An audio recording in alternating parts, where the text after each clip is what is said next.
Сәлеметсіздер ме? Каналыма қош келдіңіздер. Баклажан қосылған дәмді салат жасаймыз. Қызыл сары түсті тәтті болгар бұрышын майдалап турап аламыз.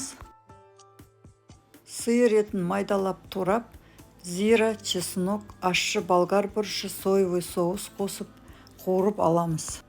Қызанақ пен қиярды да біркелкі майдалап турап аламыз.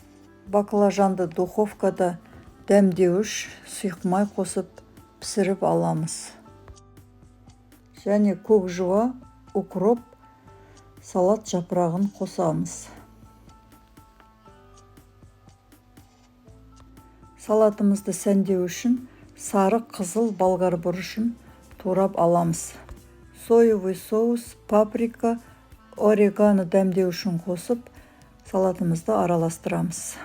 Дастарханда салат әдемі көріну үшін сары қызыл болгар бұрышымен және укроп, петрушка салып әдемілеп сәндейміз.